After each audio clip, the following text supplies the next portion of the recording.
94年大台风发洪水，我的家乡被淹了，当时公路都被淹了，那时候我还很小，我爸妈在打工赶不回来，邻居阿婆跑来找我，抱起我躲到她家屋顶上避难。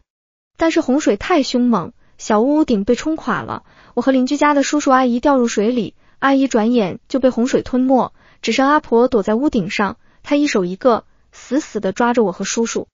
洪水太凶，阿婆年纪也大了，她坚持了好久好久，她冻得嘴唇苍白，浑身发抖，也拖不住我们。尤其是叔叔很壮，他老人家扯了好几下，怎么也扯不回来，他唯一能扯动的人只有我。最后他哭着说，儿子啊，对不起，我老了，我没力气救你啊。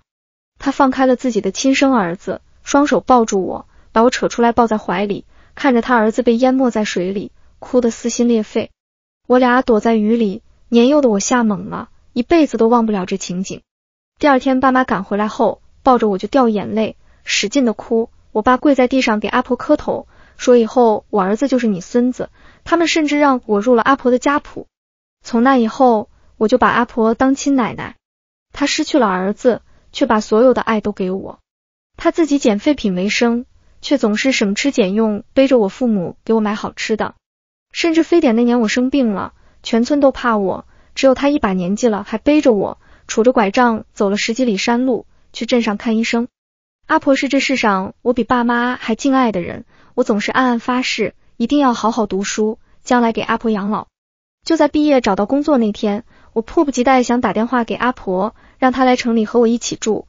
我兼职打工，存了好多钱，在城里见到好多吃的玩的，想和她分享。阿婆乐得满嘴同意，说要孙儿带她见世面。我本以为幸福生活要来了，可当我去接站接阿婆，人没接来，却迎来了阿婆去世的噩耗。爸妈告诉我，阿婆特意赶早去镇上坐车，走山路的时候，沿途有人家养狗没拴绳，那大狼狗冲出来对着阿婆吠叫，可怜阿婆吓得从山路摔下来，才刚送到医院就一命呜呼。我得知这消息后，整个人如晴天霹雳，当场就崩了。阿婆好不容易等到我长大，谁知道老天爷这么残忍，子欲养而亲不待。肇事者很快就找到了，是隔壁村一个混混养的狗。那家伙就是个社会人渣，整天不工作，只会游手好闲，因为染一头黄毛，大家也就直接叫他黄毛。我们找到他的时候，他还很无辜，说人是自己摔下去的，与他何干？大不了把狗弄死，一命赔一命。我们哪里会管狗？狗只是动物，找狗有什么用？罪魁祸首不都是他这个不负责的人吗？我家把他扭送去警察局，可是有什么用呢？虽然他养狗没拴绳，但是狗没咬人，是阿婆自己吓得摔下山路，他的死和黄毛没有因果关系。走不了刑事，只能走民事，拿点人道主义赔偿。可他人都死了，要赔偿又有什么用？那黄毛害死了我最敬爱的人，却什么惩罚都没有。我们一家人都气炸了，把黄毛押回家里，强迫他跪在阿婆的尸体前忏悔。黄毛不愿意被这样羞辱，他说我都已经道歉了，你们还想怎么样？我妈气得直接上手就打，我们谁也没拦着，就在后面叫好。可黄毛不打算妥协，他被我妈扇了好几个耳光，正好我妈戴着戒指，把他的脸刮出一道口子。黄毛立马说要报警去做伤情鉴定，因为足以构成轻伤了，如果不达成和解，那我妈就要蹲大牢去。这下我妈吓坏了，她本意是想为阿婆出气，可她也害怕坐牢。最后反而是黄毛开口就要3万块钱赔偿，还耀武扬威的告诉我们，法治社会用法律解决，反正他又没犯法。我恨，我本来就愤怒，看到黄毛这样搞，我心里的恨就消退不去。我直接拿起阿婆门口捡来的空酒瓶，黄毛吓得不轻，问我想干什么。我说老子要弄你，你他妈现在就报警，老子大不了进去蹲几年还管饭。我拿起酒瓶直接爆黄毛头上了，他闷哼一声倒在地上。我又捡来木棍，说你他妈想讲法律，那我就跟你讲法律，今天我就打碎你2个膝盖，老子进去蹲几年牢，但老子要你一辈子都残废。黄毛刚开始还嚣张，他见我是认真的，马上嚣张不起来。他连忙说自己不闹了，有话好好说。我说想放过你可以，这次的丧礼你要出最大的力气。首先阿婆身上穿的寿衣各种东西都要你掏钱买，然后你留下来守夜，出殡时抬棺，下葬，墓地所有的费用都让你来出。我不管你借高利贷还是网贷都可以，这笔账就该你出。阿婆守夜3天，你给我跪满3天赔罪。黄毛吓得不轻，只能不断点头说好。我亲自带着黄毛去了寿衣店，买来了阿婆的寿衣，让我妈给她换上了。时间晚了，我让爸妈先回去歇息，我和黄毛负责守夜，其他人要去张罗阿婆的各种身后事宜。等大家都走了，我和黄毛坐在屋里给阿婆烧纸钱。黄毛不断把纸钱丢进火盆里，而我看着阿婆那慈祥的面容，心里很悲痛。她含辛茹苦带大了我，可到头来真是好人没好报。我还看起了阿婆的家，她虽然把好的都给我，可她自己这辈子却很贫苦。做饭、睡觉在一个房间里，房间里没有床头柜，旁边摆着的就是煤气灶，安全隐患很重。我特意把煤气拧紧了，毕竟外面在烧纸钱。里屋很贫苦，外屋也不好看，全都是他捡来的纸箱、玻璃、塑料瓶。一个充满爱的人，这辈子生活在如此贫困的家里，最后以这种方式死去。我忍不住落泪，又看了看墙壁上挂着的婚纱照，那也是阿婆儿子和儿媳的遗照。我忽然在想，要是他的子女地下有知，该是多么难过。我正哭着，忽然听见黄毛也开始哭，他一边哭一边打哈欠。我问他怎么这么早犯困，他说自己昨天玩电脑通宵，为这事儿一天没睡。我看他擦着眼泪，本以为他也是有良心的，可他却突然说自己倒霉，他到底犯了什么错？他说自己只是养了条狗而已，谁知道老太婆胆子这么小，直接滚下去了，现在害得他背黑锅，又被人骂害死了阿婆，又要去出钱安葬。说着说着，他就捂着脸哭，说太倒霉了，遇上煞星。我听着很愤怒，但还是强忍怒火。黄毛哭得激动，忽然对阿婆的尸体说，你自己死了也就算了，还要把我给害死。你要是还魂回来，你就跟大家讲清楚，明明是你自己没走稳，怎么我就成杀人凶手了？听到这里，我终于忍不住了，一把抓住黄毛的脑袋，直接将他的脸按进了火盆里。黄毛被烫得大喊大叫，我怒骂他不是个东西。现在没要你赔命，只是要你给老人家送终，你叫嚷什么叫？黄毛被烫得不轻，哭着说对不起，我这才松开了他，让他先滚去房间睡觉。他犯困连连，我也不能强行拉着他，为逝者守夜是个严肃的事儿，明早还有很多事忙，我不愿意他到时候借机睡觉偷懒。我让黄毛先去睡，约定好过几小时去叫他，黄毛就捂着被火盆烫的脸跑进里屋去了。我独自一人为阿婆烧着纸钱，天色越来越黑，村里的狗叫时不时响起。我往外头看了看，村子就这么小，大家平时都认识，狗也认得人，通常是不会乱叫的。也许是村里进了外人，我也没当一回事。阿婆才因为这种事去世，我没心思听狗叫。我坐在阿婆尸体旁，与她说着话，说起小时候的事儿，我就忍不住落泪。可那狗叫声却越来越大，带着其他的狗一起叫，时不时还能听见有狗群在跑。它们围在屋子外面叫个不停，却又不敢接近屋子。我看了看时间，是午夜11点多了，怎么没人管这些狗？我不理会外面的狗群，安心为阿婆烧纸钱。直到凌晨1点，那些狗才终于散去了，叫了整整2个小时，也不嫌累。等天快亮了，我去叫黄毛起床办事。我敲了敲门叫他起来，可里头没有回应。我以为他在睡懒觉，就不耐烦的又敲了2下，还是没回应。我立即推开了门，却嗅到了一阵浓郁的煤气味。黄毛躺在床上，他脸色乌青，口吐白沫。我惊得赶紧扑进里屋，一把扛住黄毛，要把他往屋外拖。黄毛迷迷糊糊睁着眼，吐了好几口。屋里太暗了，我扛着他磕磕碰碰，情急之下去找电灯开关。当电开关打开的那一刻，那老旧的电路忽然在这一刻故障冒出了火花，我亲眼看着火花在空中被引燃，形成一个巨大的火球，将我和黄毛狠狠地炸了起来。我被炸了出去，黄毛正好给我当了垫背的，我俩摔在地上，我只觉得全身疼痛，眼花缭乱。是里屋的煤气爆炸了，火势开始迅速蔓延，屋里本来就很多纸箱，一下就让阿婆的屋变成了火海。我艰难地爬起身，看向了黄毛和阿婆的尸体。我咬咬牙，最后背起黄毛跑了出去。我才不是什么善良的人，可这里只有我和他。刚才我还特意用手拧紧过煤气罐，上面有我的指纹，要是他死了，别人说是我把人杀了怎么办？我带着黄毛逃出火海，回头一看，整个小屋都被火焰吞没，我不由得哭了。阿婆停尸都没满3天，就要被烧成灰。我死死地看着阿婆的尸体，结果怪异的事发生了。那火焰在阿婆身边燃烧，可不知为何，那火焰就是烧不着她，仿佛有意避开了阿婆的尸体。怪了！正在我惊愕的时候，突然轰隆一声，原来是房梁烧塌了。燃烧着熊熊烈火的木梁倒在了阿婆的身上，惊得我心都提到了嗓子眼。可任由那木梁的火焰多么凶猛，阿婆的衣服愣是没烧起来。我不敢相信自己看见了一切，村里估计是看见了火光，很快就有村民们陆续赶来救火。大家看见阿婆的尸体在火海里安然无恙，每个人都是惊呆了眼。等我们救完火，阿婆的尸体完好如初，一根头发都没烧着。我还特意看了看刚才兽医被木梁压着的地方，连一点烫坏都没有，更别提烧破了。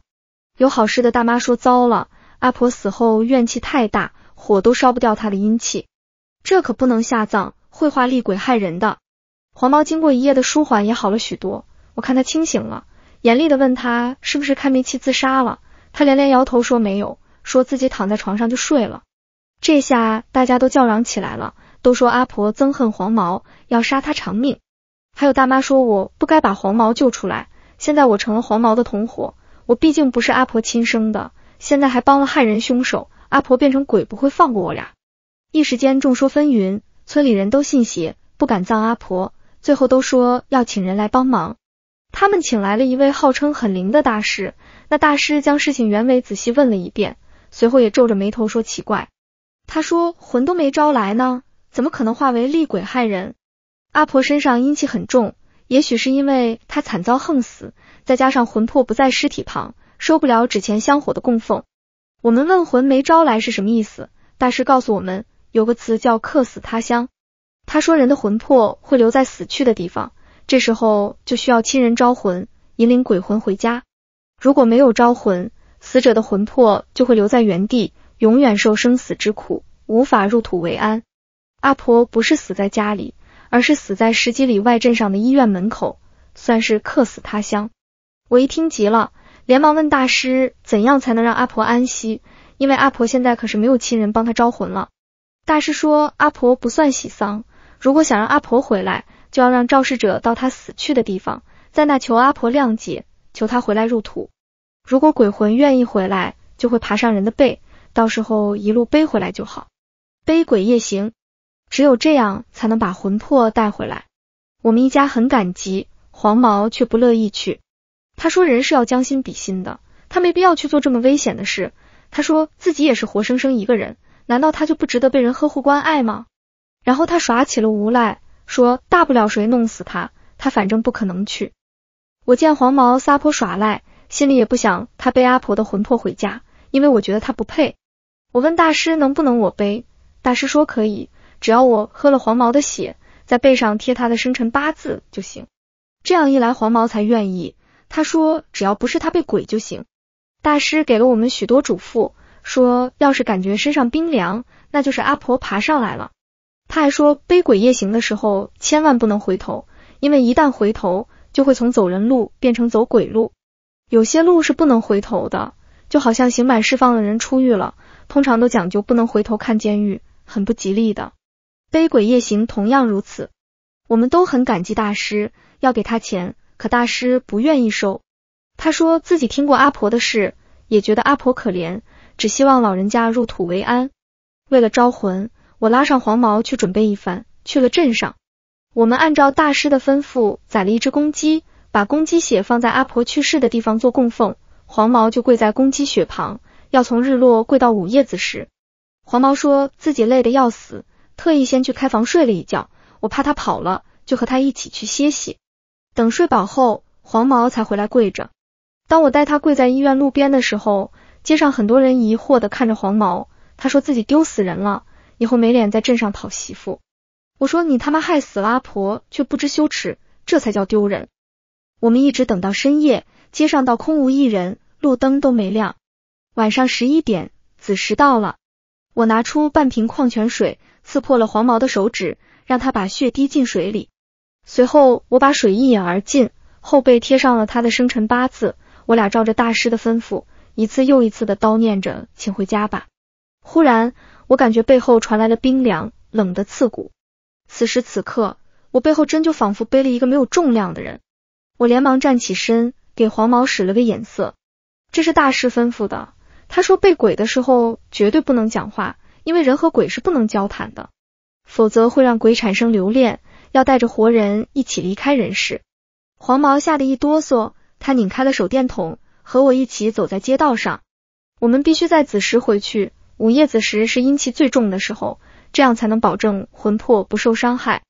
镇上离村子有12里，正好是6公里路，幸好修了公路，否则都是山路走不了，2个小时绝对够了。我们走在路上，他负责照明，我负责背鬼，俩人都不讲话，快速赶路。山边的公路太黑，这儿太偏僻了，路上连车都没有，幸好月光还算明亮，在手电筒的帮助下，勉强能看清道路。正在走着，忽然山边传来了狗吠声，那山里窜出了野狗群，对着我们不断吠叫。山里的野狗，那可是敢把人活活咬死的。黄毛吓得不轻，从旁边树上折下一根棍子赶野狗，但这些野狗根本不怕，甚至越聚越多，一个个龇牙咧嘴。有狗扑向了我，强行在我的腿上咬了一口，我不敢转身逃跑，赶紧踹开了它。还好咬得不深，就一点点疼，破了点皮而已。突然又有狗扑向了黄毛，他吓坏了，连忙撒腿就回头逃跑。我急了，因为大师千叮万嘱过是不能回头的。刹那间，狗吠声消失了。黄毛仿佛受到了什么惊吓，他一屁股坐在地上，傻傻的看着我们来的方向。他都已经回头了，我只能回头看去。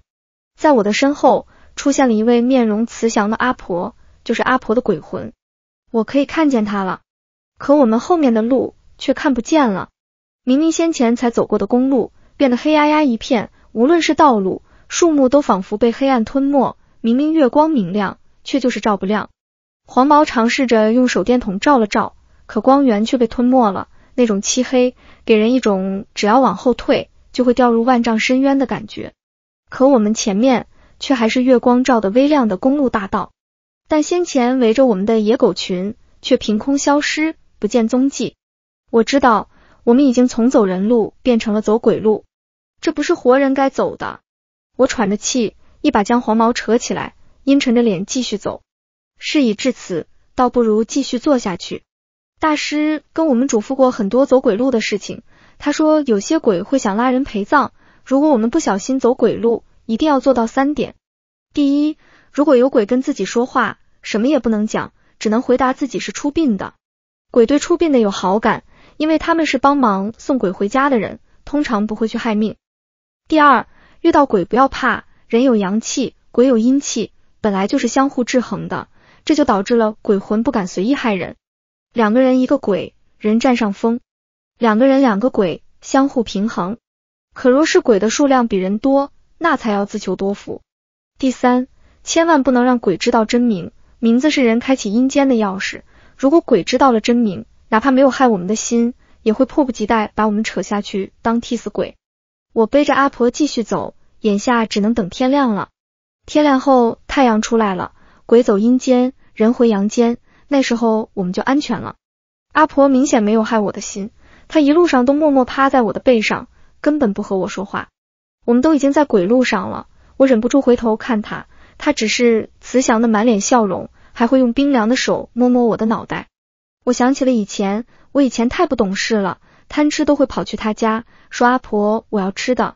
她明明自己吃的也不多，却总把好吃的留给我，我都会依偎在她怀里，而她也会这样轻轻摸我的头，跟我诉说以前的故事。如今再被她这样摸头，我差点忍不住落泪。我们终于回到了阿婆家，可她家却不一样了。原本她的家财烧成灰烬，可现在出现在我们眼前的却是一个完整的小屋。屋里亮着灯，是黄色的白炽灯，昏暗昏暗的。可我记得很清楚，以前阿婆家早就让我爸按上雪白的日光灯了，很明亮。我知道这是阿婆鬼路的家，我们只要把自己做的做好。黄毛有些害怕，他站在原地不敢进去。我扯了他几下，他都不肯走，最后我烦了，用力踹了他一脚，他才终于肯动，发着抖和我一起进了屋。进了屋，尸体就在原位躺着，我们将阿婆小心翼翼地放在了尸体上，她的魂魄进了尸体，安详地闭着眼。我看向门外，外边已经彻底是一片漆黑了，除了门前小院，我们连外面的道路也看不见了，只要是我们走过的路，都变成了伸手不见五指的漆黑。我这才松了口气，拿来火盆纸钱，开始给他供奉。黄毛蹲在我的身边，他正想说些什么，里屋却传来了怪异的声音。吱呀吱呀，我们面面相觑，忍不住站起身，小心翼翼地凑进了里屋。推开门，我傻了眼，里屋放着一把摇椅，那本来是阿婆躺的，此时却自己摇动了起来。一个人影缓缓凭空浮现在我们眼前，那是个女人模样，她躺在摇椅上，里屋黑漆漆的，黑暗部分正好挡住了她的脸。忽然她停住了，摇椅不再动。正常人从椅子上起身都是双脚着地，膝盖从弯曲变直，缓缓站起来。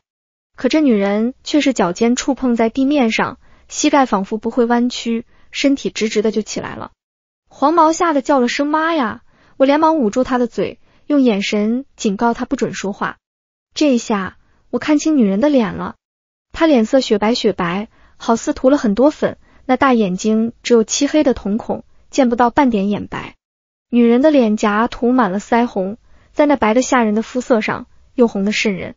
她穿着绣花鞋，踮着脚，缓缓朝我们走来，嘴唇也涂得血红，扎着麻花辫。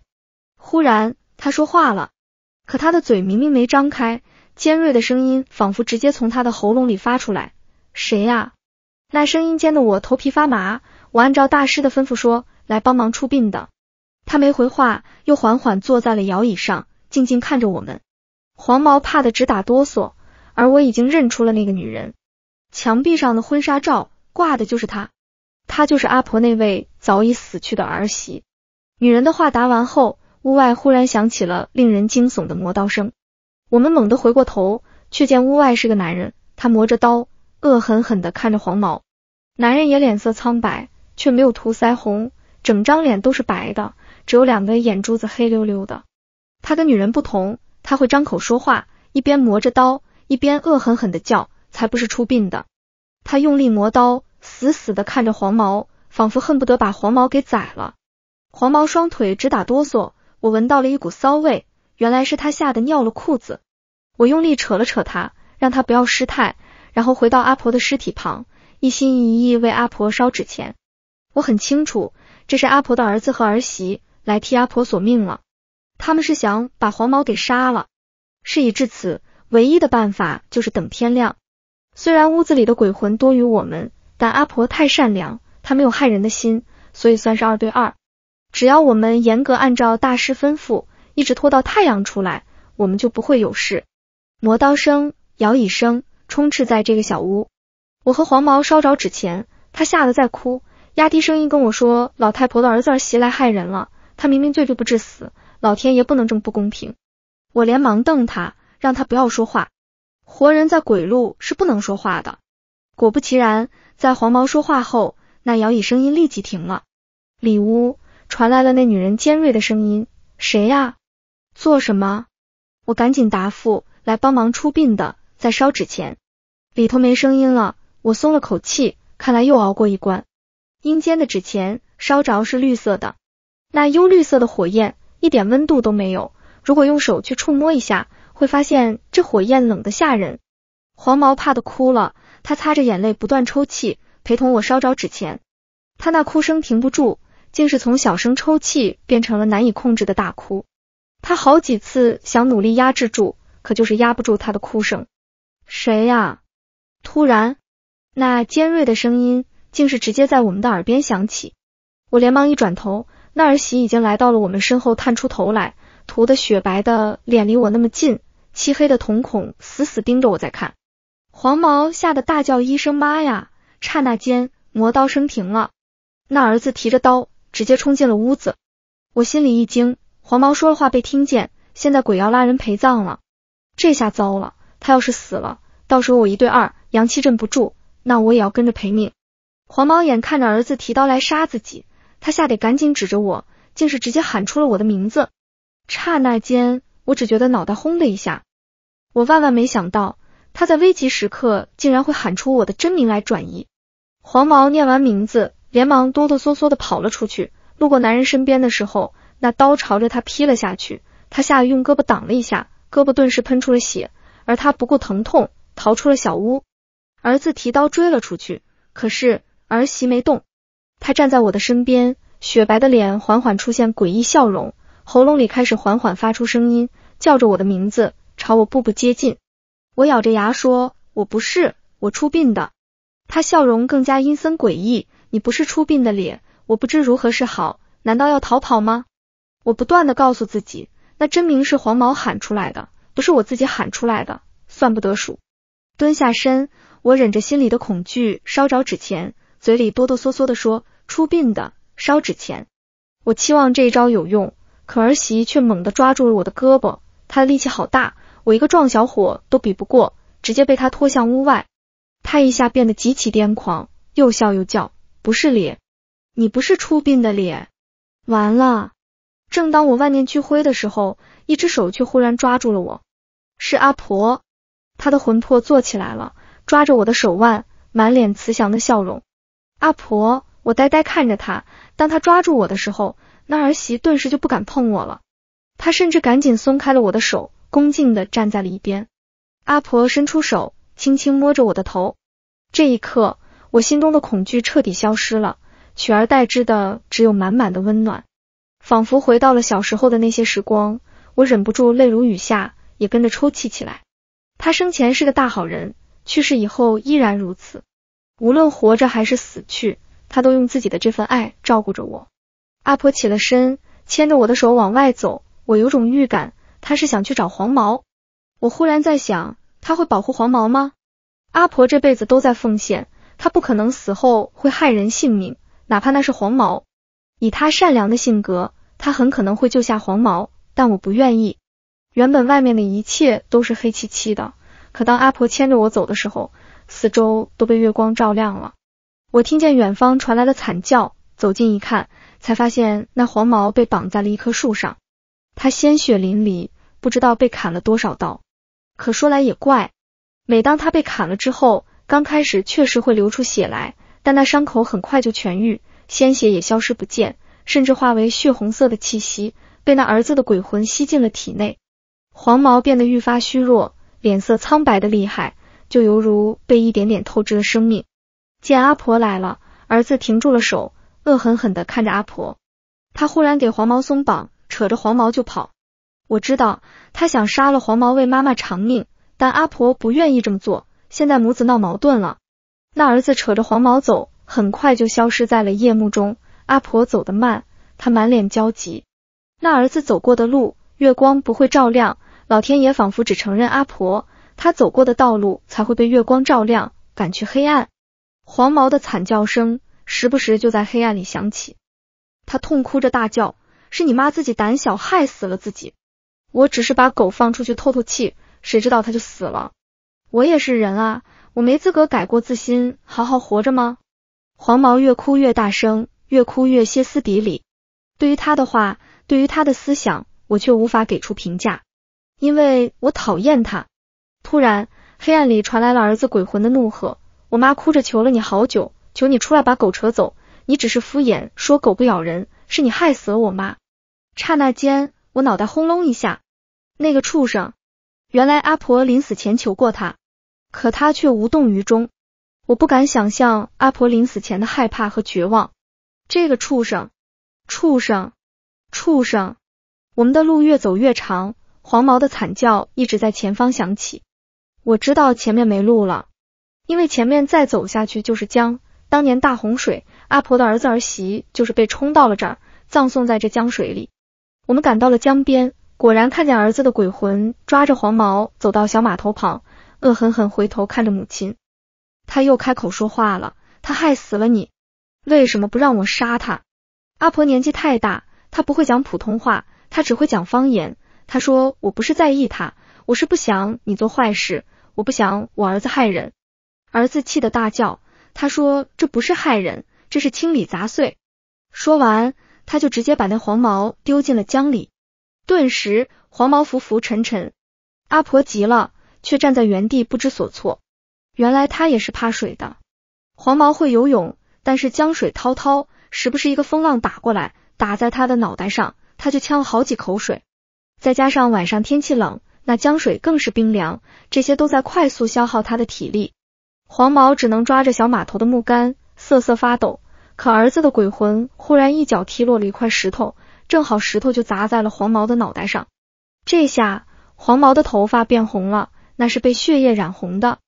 儿子的鬼魂看着黄毛发出冷笑，忽然回过头恶狠狠地看着老太婆，说我已经出够气了，你要救就救，反正我不管你了，等会儿太阳就出来了。说完，那儿子的鬼魂就消失在了夜幕之中。阿婆想救人，可看着滔滔江水，急得不知如何是好。突然，村里的公鸡叫了，那公鸡啼声犹如划破夜空，是那样响亮。阿婆脸色巨变，她连忙将手中的拐杖递给了我。拐杖入手，冰冷刺骨。她说赶快，这是鬼的东西，天亮后就不见了。说罢，阿婆似乎也怕阳光，忽然摸了摸我的脑袋，然后也逃到了夜幕里，看也看不见了。我拿着冰冷的拐杖来到了小码头边。黄毛抱着小码头的木头，他说话的声音很虚弱，差点被江水吞没。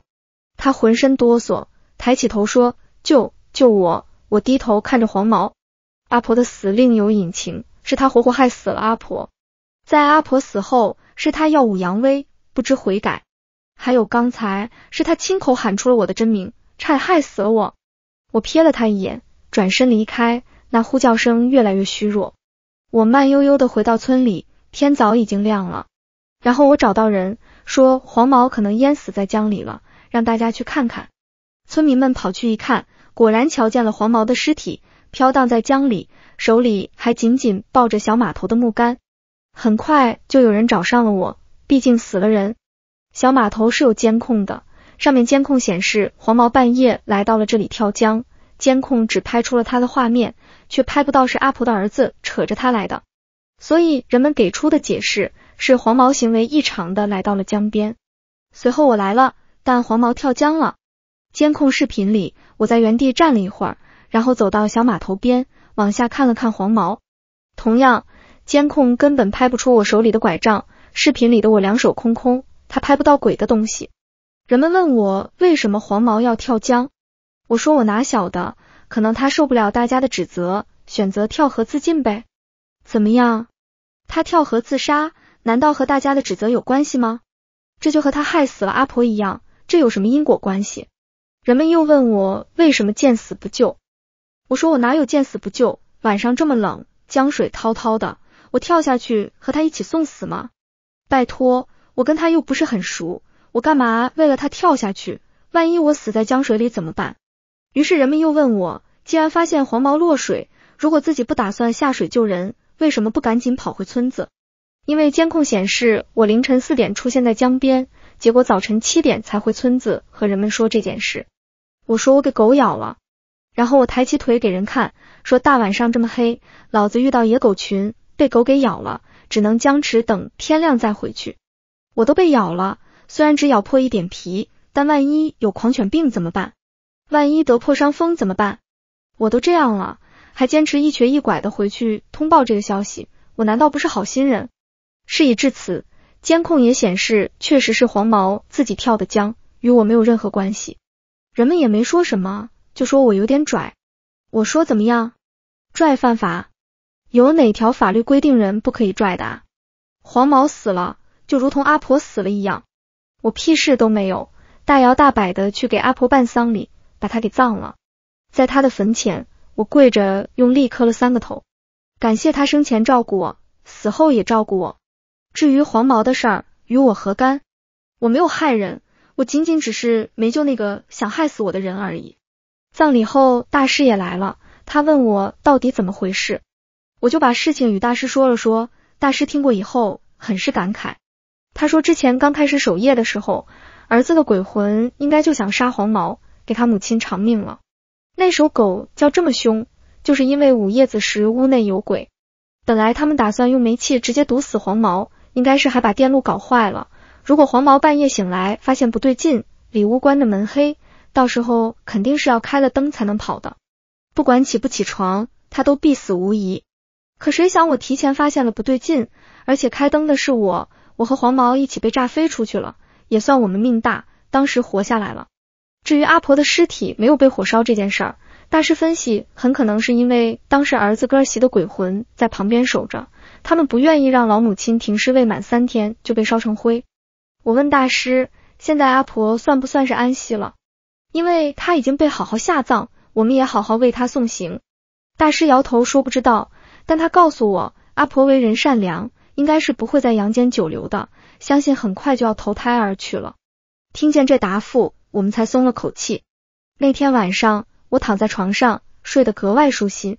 睡着，我忽然感觉到有什么冰冷的东西在碰我。我睁开眼睛，却看见了阿婆那张满是慈祥的脸。她温柔地摸着我的头，笑吟吟的，身体开始变得逐渐透明。阿婆没有说话，我不知道她对于黄毛那件事是怎么想的。她当时害怕阳光走了，也许根本就不知道这件事。也许她是为自己下葬和遗产处置妥当而微笑。大师跟我说过，人和鬼是不能说话的，可我却忍不住。我见到阿婆又一次出现在我眼前，忍不住呜咽了。我说，阿婆，你放心去吧，我以后会好好的。以后我常去给你扫墓，要是有什么好事儿，我就去你坟前说给你听，或者写成信捎给你。我会好好活着，做个好人，报答你的恩情。阿婆依然慈祥的笑着，我看见她的身体开始发光，缓缓消散，最后竟然变成了一只散发着光芒的纯白蝴蝶，飞出了我的窗外，朝着天空飞去了。我醒来了，枕头上都是泪水。我不知道那是阿婆真的来了，还是我做了一场梦。我去问大师，大师告诉我，那说明阿婆已经投胎而去了。这一下我才终于放了心。自那以后，每当我路过那烧成灰烬的小屋，我都会想起阿婆，想起她曾经给我的种种照顾。至于小码头，我永远也不去了，脏，不乐意去。感谢观看，本文已完结。